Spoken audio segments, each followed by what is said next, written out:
Hi అండి. ఇంక శంకర్ నారాయణ గారు చనిపోయిన తర్వాత వాళ్ళ ఫ్యామిలీ అంతా రోడ్డు పాలైపోయింది కదా! బ్యాంకు వాళ్ళొస్తారు. ఈ ఇల్లు బ్యాంకులో లోన్‌గా పెట్టుకొని మీ నాన్నగారు డబ్బులు తీసుకొచ్చుకున్నారు. ఆయన అమౌంట్ కట్టట్లేదు. అందుకే ఇల్లు మేము సీజ్ చేసేస్తున్నాం అని చెప్పేసి ఇంటికి తాళం వేసేస్తారు. పాపం ఎటు వెళ్ళాలో తెలవక జోరు వానలో అలా అందరూ నడుచుకుంటూ వెళ్తూ ఒక చెట్టు కింద ఉంటారు కదా! అప్పుడు మురళి వాళ్ళ ఇంటికి తీసుకొని వెళ్తారు. మురళి వాళ్ళ అమ్మ ఒప్పుకోదు. జాను అడ్డం తిరుగుతుందన్నమాట. ఈ ఇల్లు మా తాతయ్య ఆస్తి, నీకు పసుపు కుంకాల కింద ఇచ్చాం, మాకు కూడా ఉండే హక్కు ఉంది, నీకు మాతో పాటు ఉండటం ఇష్టం లేకపోతే నువ్వు వెళ్ళిపోయి ఇంట్లో నుంచి అనేసి జాను వాళ్ళ అత్తతోటి రివర్స్గా ఆడుతుందన్నమాట. ఇంకా ఆవిడ చేసేది ఏమీ లేక వాళ్ళతో పాటే కలిసి ఆ ఇంట్లో ఉంటుంది కదా. ఇంకా సింహాద్రి దగ్గరికి వెళ్తారు. నందు జాను వెళ్ళి ఈ ఇల్లు తాకట్టు పెడుతున్నట్టు మా నాన్నగారు కూడా మాకు చెప్పలేదు, మా నాన్నగారు ఏ పని చేసినా ముందు మీకు చెప్పే చేస్తారు కదా, మరి ఎందుకు మాకు చెప్పలేదు, మీరు కూడా మా నాన్న అంటే చెప్పలేదనుకోండి, మీరు కూడా మాతో ఎందుకు చెప్పలేదు అనేసి సింహాద్రిని ప్రశ్నల మీద ప్రశ్నల వర్షం కురిపిస్తూ ఉంటారన్నమాట. ఆయన అప్పుడు ఒకసారి ఇప్పుడు ఒకసారి రకరకాల మాటలు మాట్లాడుతూ ఉంటే అప్పుడే జాను అంటుంది, మాకెందుకో డౌట్గా ఉంది, అసలు మా నాన్న నిజంగానే ఇల్లు తాకట్టు పెట్టాడా అంకుల్ అనేసి అనగానే, పొలం కొనేటప్పుడు పొలానికి అడ్వాన్స్ ఇవ్వాలి అని చెప్పేసి మీ నాన్నయ్య ఇల్లు పెట్టాడమ్మా తాకట్టు అనేసి సింహాద్రి చెప్తాడు. మరి ఆ విషయం నేను మొన్న అడిగినప్పుడు మీరు ఎందుకు చెప్పలేదు అంకుల్, పదండి బ్యాంకు దగ్గరికి వెళ్దాం అని చెప్పేసి సింహాద్రిని తీసుకొని జాను నందు ఇద్దరు కలిసి ఇంకా బ్యాంకు దగ్గరికి అయితే వెళ్తారు. అక్కడ కూడా అంత సింహాద్రి మనుషులే కదా, అక్కడ మేనేజర్ ఏదో పని మీద బయటికి ఊరు వెళ్ళుంటాడనమాట. కాబట్టి మేనేజర్ లేక అక్కడ వర్క్ చేసే వాళ్ళందరూ కూడా సింహాద్రికి సపోర్ట్ పలుకుతూ ఉంటారు. ఇంకా సింహాద్రి ఆ బ్యాంకు లోపలికి వెళ్ళి గట్టిగా అరుస్తూ ఉంటాడు, ఎవర్రా ఇక్కడ, ఎవర్రా నా ఫ్రెండ్ శంకర్ నారాయణ ఫ్యామిలీని బయటికి నెట్టేసి ఆ ఇంటికి తాళం వేసేంత ధైర్యం ఎవరికి ఉంది, ఎవరో ముందు బయటికి రండిరా అనేసి ఓవర్ యాక్షన్ చేసి అరుస్తూ ఉంటే ఆ బ్యాంకులో పనిచేసే వాళ్ళందరూ బయటకు వస్తారనమాట. వచ్చి ఏంటి, ఎవరు మీరు, ఏంటి ఎలా అరుస్తున్నారు, ఇది బ్యాంక్ అనుకున్నారా ఇంకేమనుకున్నారు అని చెప్పేసి ఆ బ్యాంకు వాళ్ళు కూడా ఇంకా జాను వాళ్ళ ముందు ఓవర్ యాక్షన్ చేస్తూ ఉంటే సింహాద్రి కన్ను కొడతాడనమాట. అప్పుడు అర్థమైపోద్ది, ఓహో వీళ్ళు సింహాద్రికి ఇప్పుడు మనం సింహాద్రికి తగ్గట్టుగా మాట్లాడాలి అనుకొని, చెప్పండి ఎందుకు వచ్చారు ఇక్కడికి అని బ్యాంకు వాళ్ళు అడగగానే, మీరు మా ఫ్రెండ్ శంకర్ నారాయణ వాళ్ళ ఇంటి దగ్గరికి వెళ్ళి ఇంటికి తాళం వేశారా అనగానే, అవును వేశాము, లోన్ పెట్టాడు, లోన్కి డబ్బులు కట్టాలి కదా, మరి కట్టకపోతే ఎవరైనా ఊరుకుంటారా, మీరు కూడా ఆ రోజు ఉన్నారు కదా శంకర్ నారాయణ గారు లోన్ తీసుకునేటప్పుడు, మీకు తెలియదా సార్ అని చెప్పేసి బ్యాంకు వాళ్ళు జాను వాళ్ళ ముందు సింహాద్రిని అంటూ ఉంటారనమాట. అప్పుడే జాను అంటుంది, నాకు డౌట్గా ఉంది, నేను మేనేజర్తో మాట్లాడాలి అనేసి అనగానే అక్కడ స్టాఫ్కి సింహాద్రికి కొంచెం చెమట్లు పడతాయి.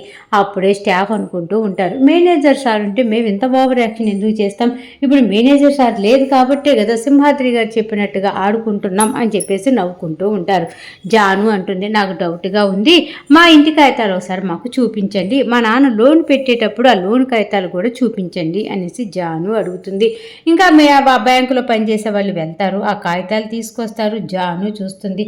ఇంకా జాను అప్పుడే అడుగుతుంది అనమాట, మా నాన్న పలానా డేట్కి లోన్ తీసుకున్నట్టుగా మీ కాగితాల్లో ఉంది, కానీ ఆ రోజు మా నాన్న ఇక్కడ లేడు కదా, మా నాన్న దుబాయ్ వెళ్ళిన తర్వాత 4 సంవత్సరాల తర్వాత ఇక్కడికి వచ్చాడు, మరి లోన్ ఎలా తీసుకున్నాడు, ఆ డేట్కి ఇక్కడ లేని మనిషి సంతకం ఎలా పెట్టాడు అని చెప్పేసి జాను డౌట్ వచ్చి అడుగ్గానే సింహాద్రికి భూమి కదిలినంత పని అయిపోతుంది. వామ్మో ఈ జాను చాలా తెలివిగలది, ఎలా అడుగుతుందో అనేసుకొని ఇంకా ఏం చెప్పాలో అర్థం కాక ఆలోచిస్తూ ఉండేలోపు బ్యాంకు వాళ్ళు మాట్లాడుతూ ఉంటారనమాట.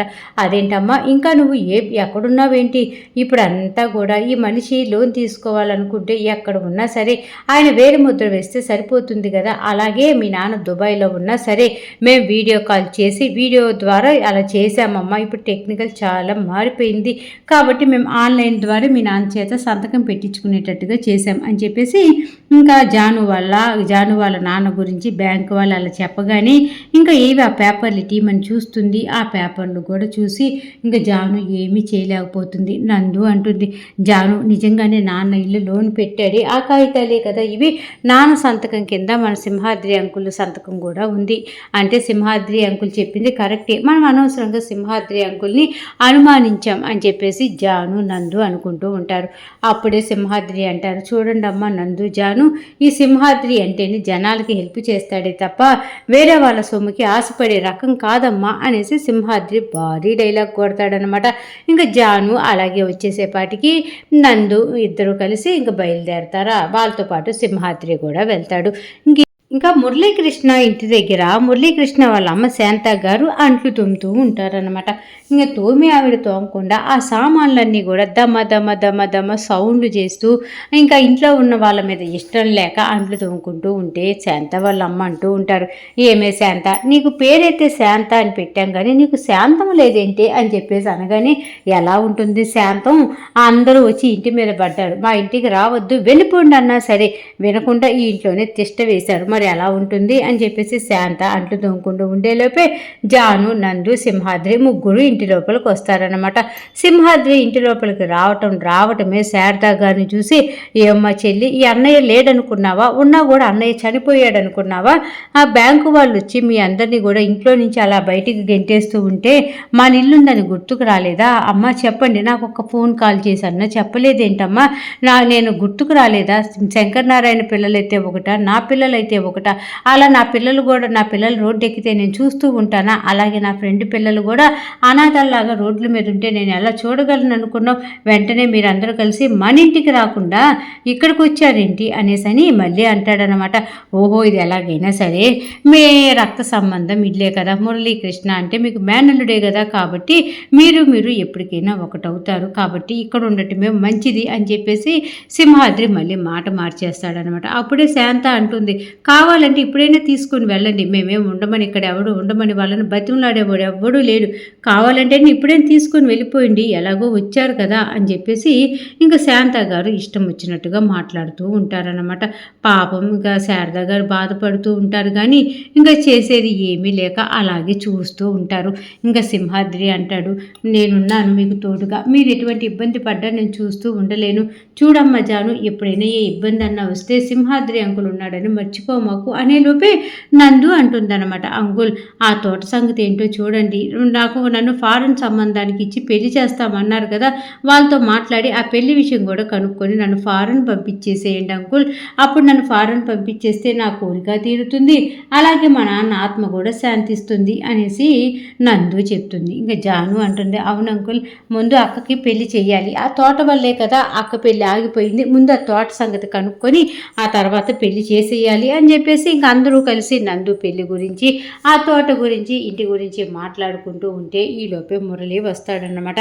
వచ్చి ఇంతకీ మా మామయ్య వాళ్ళకి తోట అమ్మిన వ్యక్తి ఏదో ఊర్లో కోమాలో ఉన్నారు కదా, ఆ హాస్పిటల్ పేరు అతని ఫోన్ నెంబర్ అన్నీ ఇస్తే మేము వెళ్ళి మాట్లాడుకొని ఆ పొలం రిజిస్ట్రేషన్ అయ్యేటట్టుగా చేసేసుకున్నాం అనుకోండి, అప్పుడు నందు పెళ్ళి అయిపోతుంది, ఇంకా తర్వాత మీ ఇల్లు కూడా మా చేతికి వచ్చేస్తుంది కదా, కాబట్టి వాళ్ళ ఫోన్ నెంబర్ అవి ఇస్తారా అనేసి మురళి అడగగానే సింహాద్రి అనుకుంటూ ఉంటాడు, వీళ్ళందరూ కూడా కలిసి నా గుట్టు రట్టు చేసేటట్టున్నారు, నేను ఎలాగైనా సరే వీళ్ళకి మాటల్లో పెట్టి మాయ చేయాలి అనుకొని, చూడు మురళి, నువ్వు చిన్న పిల్లవాడివి, ఆ తోట సంగతి ఆ ఇంటి సంగతి అన్నీ నేను చూసుకుంటాను, మీ తోట మీకు వచ్చేటట్టుగా నేను చేస్తాను, అతను కోమాలో నుంచి రాగానే అతనితో మాట్లాడి మీ పొలం మీకు ఇప్పించేస్తాను, అలాగే నందుకు కూడా ఆ ఫారెన్ సంబంధం వాళ్ళు ఏమంటారో ఒకసారి కనుక్కొని చెప్తాను, అమ్మ ఆ పెళ్లి కొడుకు మంచోడే కానీ ఆ పెళ్లి కొడుకు నాన్నున్నాడు చూసావు, ఇంకా అస్సలు మనం చెప్పిన మాటే వినడు, చాలా గట్టివాడు అని చెప్పేసి సింహాద్రి చెప్తూ ఉంటాడనమాట.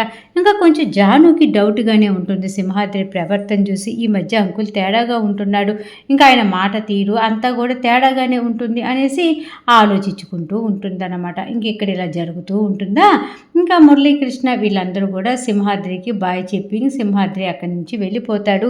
ఇంకా వీళ్ళందరూ కలిసి మాట్లాడుకుంటూ ఉంటారనమాట. ఇంకెక్కడ ఇలా ఉంటే సూర్య ఉంటాడు కదా, సూర్య వాళ్ళ అమ్మగారు భువన కూర్చొని టీ తాగుతూ ఉంటే సూర్య అమ్మ అమ్మ అనుకుంటూ భువన గారి దగ్గరికి వస్తారు. అప్పుడు భువన అంటుంది, ఏంటి ఇంత ప్రేమగా ఇంత చేస్తున్నావు, ఏమన్నా కావాలా అనేసి అనగానే, అవునమ్మా కావాలి, ఫోన్ నెంబర్ కావాలి అనేసి సూర్య అడుగుతాడు.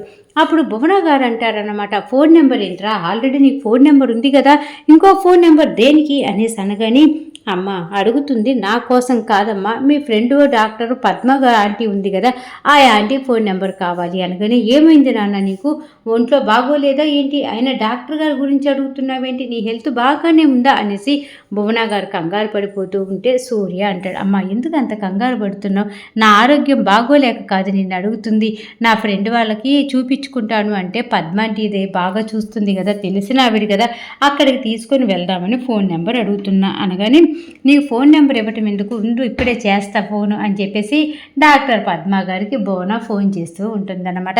అప్పుడే డాక్టర్ గారు ఇంటి దగ్గర నుంచి బయలుదేరి హాస్పిటల్కి వెళ్ళాలని కార్ దగ్గరికి వచ్చేలోపు ఫోన్ రింగ్ అవుతుంది. ఎవరా ఫోను అని చూడగానే భువన ఫోన్ చేసింది ఏంటి అనేసి, ఏవి భువన ఏం చేస్తున్నావు, బాగున్నావా అనేసి ఇద్దరు పలకరించుకోబోతూ ఉంటే సూర్య గబగబా భువన గారి చేతిలో ఫోన్ లాక్కొని పద్మాంటి బాగున్నారా, నేను సూర్యని అనేసి అనగానే సూర్య బాగున్నాను బాబు బాగున్నావా అని చెప్పి పలకరించుకుంటూ, ఆంటీ నాకు ఒక హెల్ప్ చేయాలంటే మీ హాస్పిటల్లో రామారావు గారు అనే వ్యక్తి ఎవరైనా కోమాలో ఉన్నారా, ఒకసారి నాకు ఇన్ఫర్మేషన్ చూసి చెప్పగలరా అనగానే, భలేవాడి సూర్య, నువ్వు మావాడివైతే ఇన్ఫర్మేషన్ ఎందుకు ఇవ్వను, లైన్లోనే ఉండు, ఒకసారి హాస్పిటల్ దగ్గరికి ఫోన్ చేసి నీకు చెప్తాను అనేసి ఆ డాక్టర్ గారు తనకు సంబంధించిన హాస్పిటల్కి ఫోన్ చేస్తుంది. అక్కడ ఉన్నటువంటి వాళ్ళందరూ చెప్తారనమాట, లేదు మేడం ఇక్కడ రామారావు గారు అనే వ్యక్తి ఎవరు కూడా కోమాలో లేరు, అసలు మన దాంట్లో కోమాలో ఏ వ్యక్తి లేరు అనేసి ఇన్ఫర్మేషన్ ఇచ్చేస్తారు. ఇంకా అప్పుడే డాక్టర్ పద్మ గారు సూర్యకి చెప్తారనమాట, చూడు సూర్య, మా హాస్పిటల్లో అయితే రామారావు గారి పేరు మీద ఏ పేషెంట్ లేరు, కోమాలో లేరు, ఐసీయూలో లేరు, అసలు ఆ పేరు గల వ్యక్తే లేరు అనగానే, నిజమా అంటే మీరు సరిగ్గా ఇన్ఫర్మేషన్ కనుక్కున్నారా అనగానే, ఇప్పుడే నర్సులకు ఫోన్ చేసి డేటా అంతా తీపిచ్చాను సూర్య, ఎక్కడ లేరు అని చెప్పేసి గట్టిగానే చెప్తాడనమాట జవాబు. Sir thank you so much అంటే, ఇదిగో మమ్మీకి ఇస్తున్న ఫోను అనేసి ఇంకా సూర్య మాట్లాడాలనుకున్న మాటలు తీసుకోవాలనుకున్న ఇన్ఫర్మేషన్ తీసుకున్న తర్వాత ఫోన్ తీసుకొచ్చి భువనాకి ఇస్తాడనమాట. ఆ భువన చెప్పు అనేసి ఆ డాక్టర్ గారు అంటూ ఉంటే, పద్మానితో నేను తర్వాత మాట్లాడతా అనేసి ఫోన్ కాల్ కట్ చేసేస్తుంది భువన.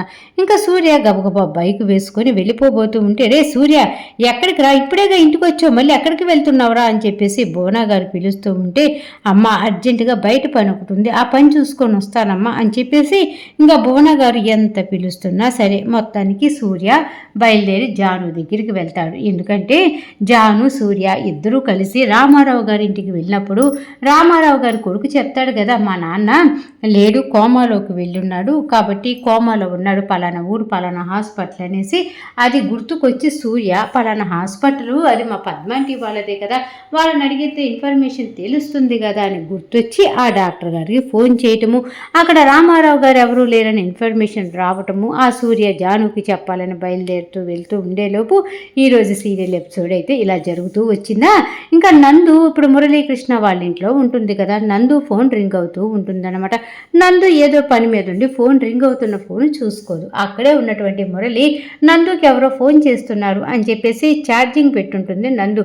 ఆ ఛార్జింగ్ స్విచ్ ఆఫ్ చేసేసి ఆ ఫోన్ తీసుకొని వెళ్ళి, నందు నీకెవరో ఫోన్ చేస్తున్నారు అనగానే, అదేంటి బావా నా ఫోన్ రింగ్ అవుతుందని చెప్పేసి నాకు తెచ్చిస్తున్నావేంటి, నా ఫోన్ రింగ్ అయితే నేను మాట్లాడుకుంటా కదా, నువ్వు తీయాల్సిన పని ఏంటి, అసలు నువ్వు తెచ్చియాల్సిన పని ఏంటి అనేసి అనగానే, ఇల్లంతా వెతికా నందు, నువ్వు ఎక్కడా కనపడకపోతే ఇదిగో ఇక్కడే ఉన్నావు కదా అని చెప్పి తెచ్చిచ్చాను అనేసి మురళి అంటాడనమాట.